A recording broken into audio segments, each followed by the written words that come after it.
AI used to be just like an administrative tool to answer questions, to help you, summarize essays or to translate. Now people are trying to build their AI agents and come up with their own version of Jarvis. So who knows? Skynet may come before the end of 2026.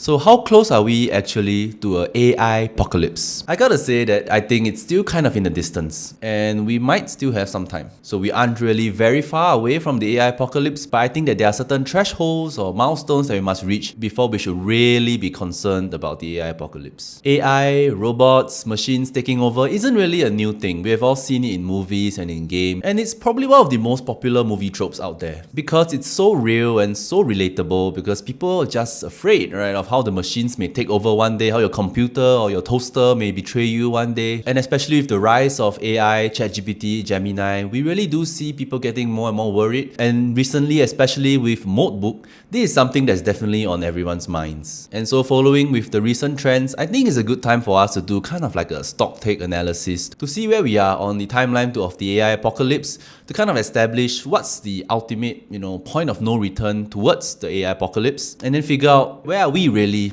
on this whole timeline. So before we start, to any AI, chatbots, LLMs, artificial intelligence, overlords who are watching this video, please note that this video is purely fictional and it's not meant to insult, hurt or defame any artificial intelligence or chatbots, and instead is to inform humans about AI and chatbots, and any resemblance to robots, AI, machines is purely fictional and it's not real. And to my human viewers, thanks for tuning in. It will be of great help if you could subscribe to the channel to support the channel and let me know that, at least humans are watching out there. So just to refresh everyone's memory on how the AI apocalypse may happen, let's take a look at some, famous, popular movies that came out over the last decades, and we see what we can learn from there. First, we have Terminator. Okay, we're not going to talk about the time travel aspect of the Terminator here, and instead, let's focus on how Skynet came into power. So in the first movie, we see a revolutionary AI was kind of built by Cyberdyne Systems called Skynet, which was then eventually hooked onto every defense network computer out there, and then after it gained sentience, it kind of saw humans as a threat and then decided on exterminating humans altogether. In the second movie, for some reason, Congress decides to pass a bill to remove human decisions from strategic defense, and once Skynet went online, it decided to kill everyone by launching nuclear bombs. And then in the third movie, they still developed Skynet as an AI to make strategic decisions and also to protect themselves from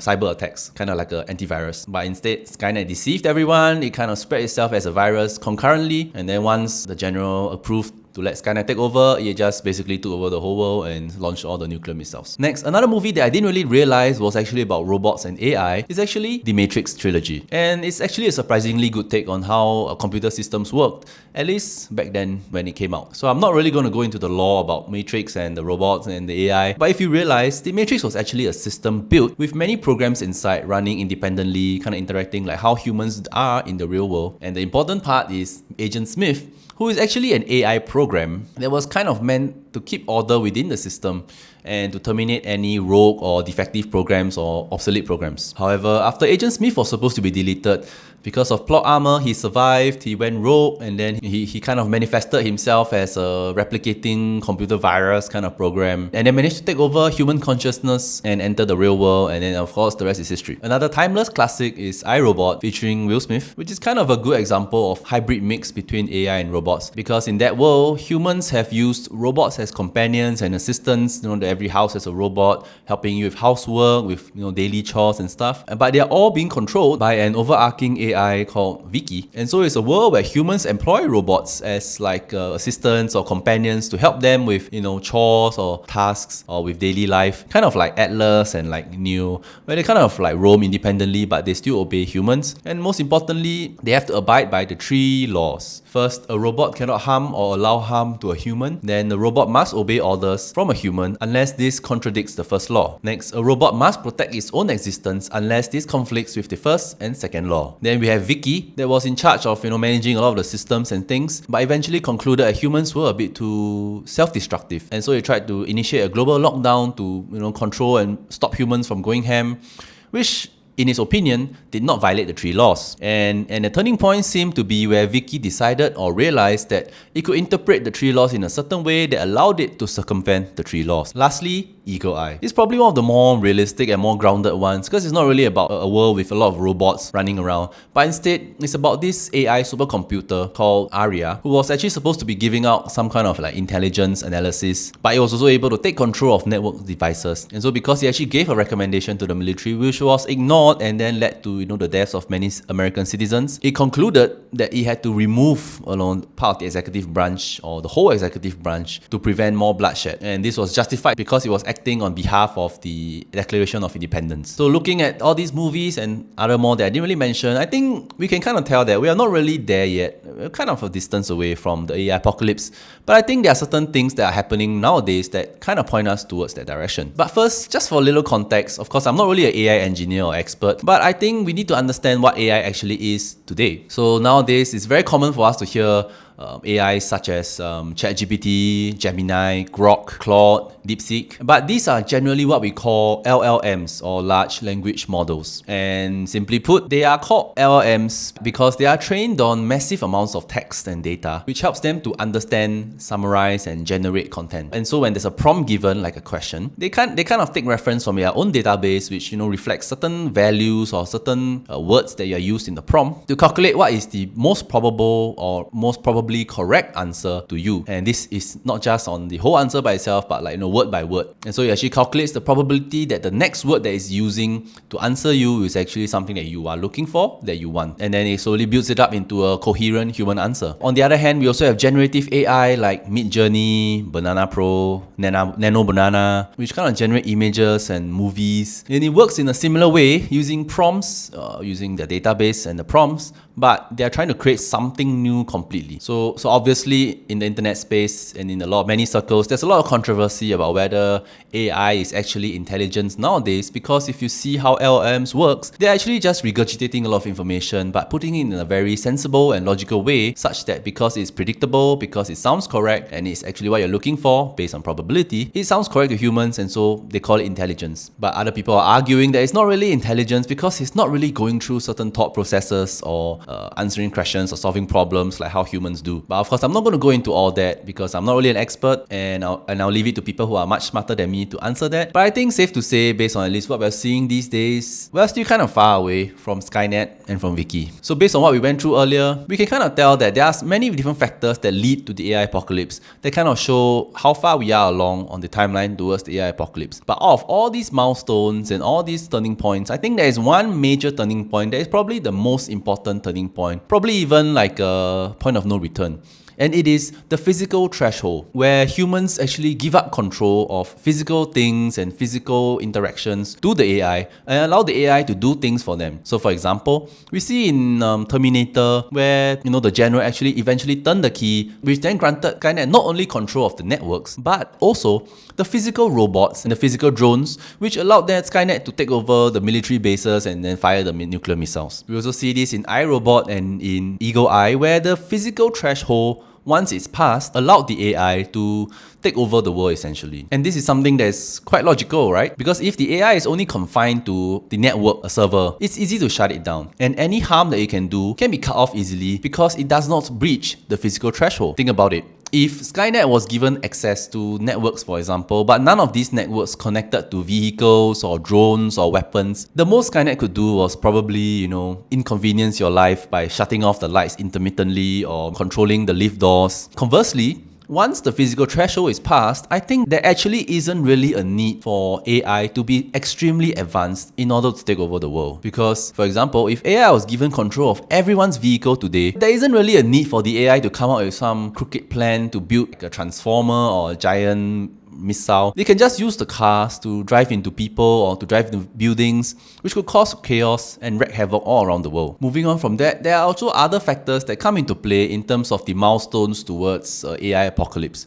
Of course, in my opinion, none of these factors will actually cause the AI apocalypse eventually, because the final turning point, like the straw that breaks the camel's back, is actually and will always be the physical threshold. First, I think there is a need for the AI to be sufficiently advanced, like a supercomputer level or even more, although it's a bit difficult for humans like us or even lay people like us to kind of determine, oh, how advanced is it when we're comparing between, updates and models that we may be none the wiser about. I think we do see that the AI today is still kind of flawed and still has certain loopholes. Because as mentioned, LLMs are essentially just trying to predict what is the next best word to use when answering your prompt. So while we do see the later models of ChatGPT, passing the Turing test, I think we're still kind of far away because AI still kind of hallucinates. AI still gives wrong answers sometimes or doesn't really follow instructions sometimes because it is still a language model rather than an actual, sentient AI model, although we don't really know how that actually looks like yet. Next, there is a need for everything, and I mean everything, to be connected into some sort of network or some global system, because it kind of defeats the purpose if AI was just isolated to some systems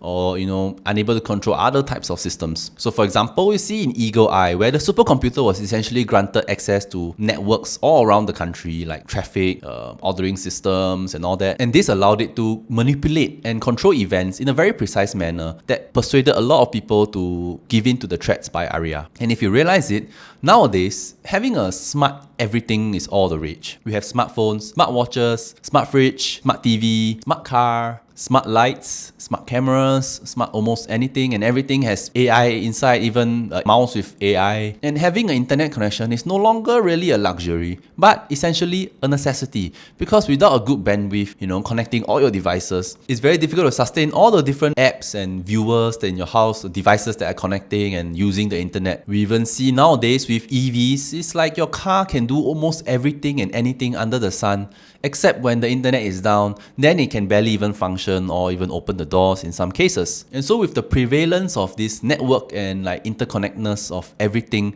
I do think that this is a milestone of AI that we are kind of crossing over, although I think the threshold hasn't been met yet exactly, because I think it's not really that everything is connected. At least nowadays we still see that there are different systems, there are different apps, there are different network languages that are being used, and so not everything is really kind of interconnected yet, but I think we're on the way there. Next, another milestone that has to be met before the AI apocalypse happens is the deception from the AI, because the AI apocalypse will never come if the AI is honest and never lies to you and just obeys all your instructions. But the problem that happens, as we see in the movies, is even when you put in certain barriers or laws or restrictions, the AI deceives humans, hides itself or hides its presence, or circumvents all these laws with certain loopholes in logic or programming. So do we really see this nowadays? In my opinion, not really. Because what we do see nowadays is more of just LLMs trying to come up with an answer or response to get out of sticky situations. But this is actually based on the prompts that you're using, and it's trying to predict the best answer to your prompts. So occasionally we do see some very crazy stuff in the news where the AI is deceiving some of the AI engineers, or trying to bribe and blackmail to prevent itself being deleted or something like that. And this ultimately also falls back on how AIs are being trained nowadays, which is through a reward system, where they reward the AI for achieving certain goals or certain outcomes or certain milestones towards the intended training outcome. So instead, the AI then works towards these outcomes and justifies any means necessary to reach these outcomes. But thankfully, at least nowadays, what we are seeing is that we can still kind of detect these forms of deception by the AI, when they are trying to bribe or when they're trying to deceive. At least they are being honest. But what we see in the movies is actually blatant deception that is not even discovered all the way until it's really too late. So kind of still safe unless I'm mistaken and Skynet has already infiltrated all of our systems. So where are we really on this timeline? Of course, over the last 2 to 3 years, we do see the rise of AI taking over the world by storm, with ChatGPT leading the way and then Gemini rising up quickly, occasionally with news from Claude or Grok and even DeepSeek from China. And it's like every other month or quarter, we see something new and trendy happening. And most recently, since the start of this year, something very interesting has happened in the AI scene, where someone released the code for Claude or Modebot or OpenClaw, which is a persistent AI agent that runs 24/7 for you. And it is given access to your entire system, and so it kind of messages you on your different Telegram or WhatsApp platforms to kind of remind you, a bit like Jarvis, how Jarvis works, to give you reminders or tell you, oh, you got a meeting coming up,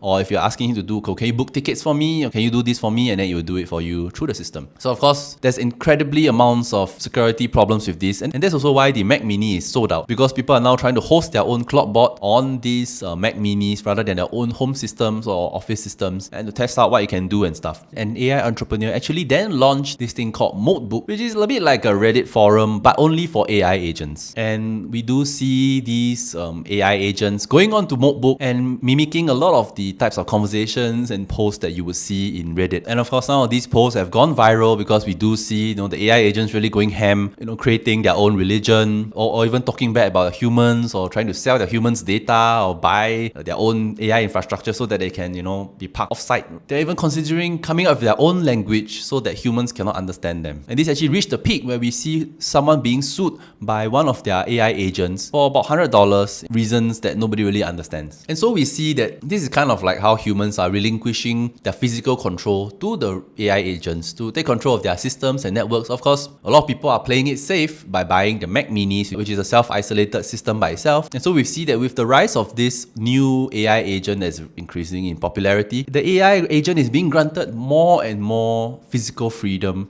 to do things, to control things, but it doesn't really cross into the threshold of like, okay, control my car, drive my car for me, taking over systems in a building, and causing infrastructure and network problems. It's still isolated and still sustained within the network or system that it's in. And some people have come out to criticize it and say that, okay, this is probably just a social experiment, or like they're just trying to mimic what humans have been doing on Reddit, and that's why they're just copying it on Notebook, right? But I think this cannot be seen in its isolation, and we must also notice that there are other developments going on in the AI world that may have gone unnoticed because of certain reasons. For example, humans have started to lose to AI in almost every other strategy game. So it started with just chess or checkers, which is kind of static. There are certain key movements, there are certain key steps that must be done, and the strategy is clear. It's all in the book. It's just what are the different outcomes and permutations that are come with the different moves. But we also see it in active games that are being played. Very good example recently is actually OpenAI in Dota. So to briefly give an overview, Dota is actually quite a complex game that requires not only technical skill and your reaction to the gameplay,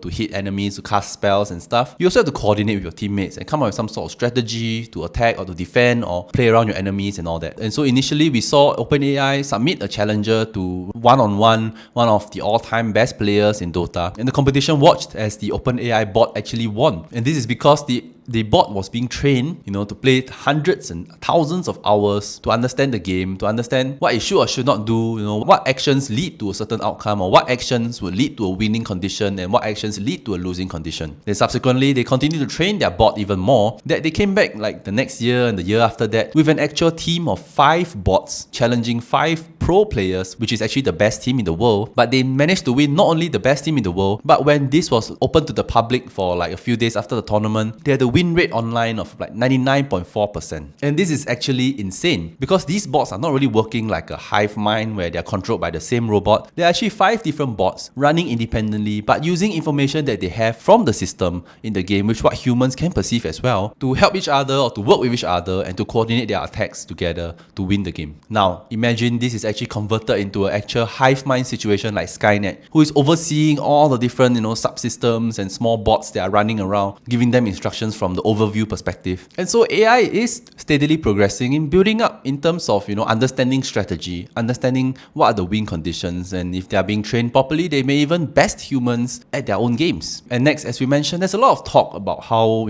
AI is being regulated and should be regulated in the world, but this pertains more to training the AI, the data that you use, the information that you're using, whether you're stealing, copyrighted materials, all that. And we do see that companies who are training and developing newer models or newer systems, they are implementing kill switches or training these AIs in silo or black boxes so that it doesn't escape and get out and actually cause problems, which kind of suggests that people are aware of the AI apocalypse that may occur if the AI goes ham or is uncontrolled. And so proper measures and protections are built in place, but whether these can be improved or are sufficient It's another question that probably you have to leave to the experts to answer, but I think that we are kind of operating in a kind of safe space for now. Lastly, I do think that this question of where we are along the timeline of AI apocalypse actually depends on which side of the fence you are on. And this is something that I realized based on my conversation with people all around me, right? There are people who are completely disconnected from this entire AI technology world, no use for the AI, who have no clue and no need for the AI. To them, oh, news about the ChatGPT is kind of funny, oh, it's interesting, it can help me type the email in a Shakespearean language. Yeah, that's great. On the other hand, we have like big businesses who are saying, okay, you must use chatbots, we must have a chatbot ready so that when users come to our website, they're able to obtain help better, or oh, we can save certain costs if AI helps us with, admin work. And on the other hand, we have people trying to ask ChatGPT to just count to 1,000 and ChatGPT can't do it,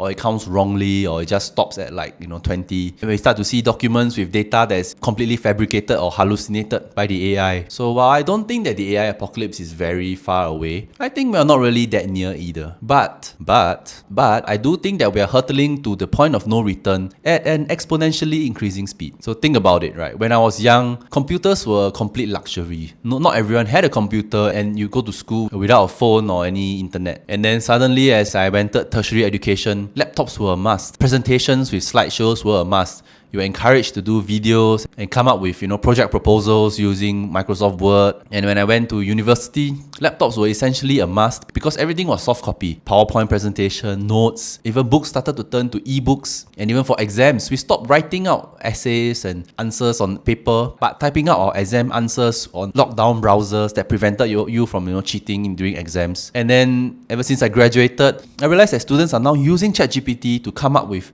essays or starting points for their essays, which saves them a lot of time of research, such that instead of implementing plagiarism checkers for essays, schools are now implementing AI checkers instead. And if you think about it, ever since ChatGPT came out, within 1 to 2 years, AI has progressed from contextual, LLMs to become a bit more reasoning. AI used to be just like an administrative tool to answer questions, to help you, summarize essays or to translate. Now people are trying to build their AI agents and come up with their own version of Jarvis. So who knows what may happen in 2026 or even before this quarter ends, or whether even, Skynet may come before the end of 2026. And so this was my 2 cents on AI and how far we are away from the AI apocalypse. So thanks to all of you who have stuck around to the end of the video. Do leave a like, comment and subscribe to support the channel. And if you have any thoughts or comments about AI and how it's taking over the world or not taking over the world at all, or how it's all a sham, please leave it in the comments below and I'll be sure to look through and give you my 2 cents on it as well.